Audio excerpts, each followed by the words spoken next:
Vamos con este bueno. Virgen de Chapi. Uy, vamos.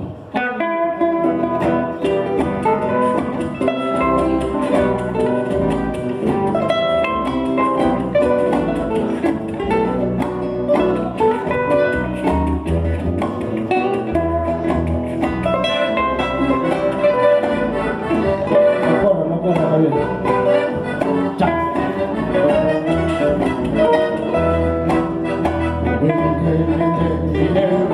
Ya. Llegó hasta vuelta.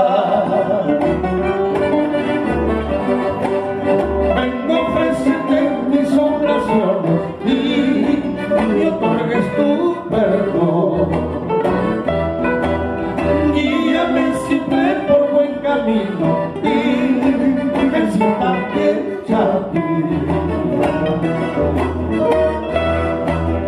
Aquí mostrado en tu santuario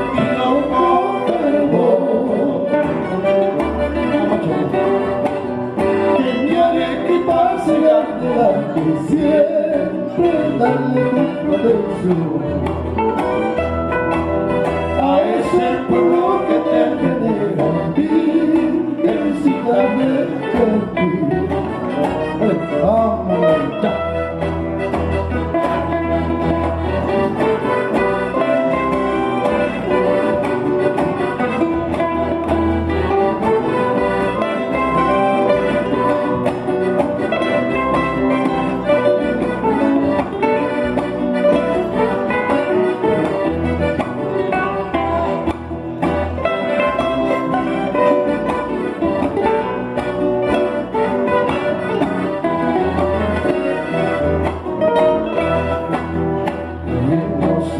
Divina reina, esta mi canción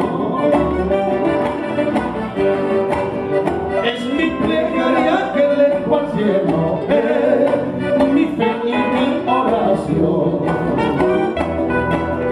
que te lo ofrezco llenarte globos y felicítate a ti. Más por cuidado ofrendarte, madre bendita. Son tan humildes, solo mis versos son todo mi tesoro. Y te lo entrego porque tú eres mi virgencita de Chapi. Y te lo entrego porque tú eres mi virgencita de Chapi. Gracias por esas palmas, gracias por esos aplausos, gracias a todos los comensales, tanto del primer nivel como del segundo.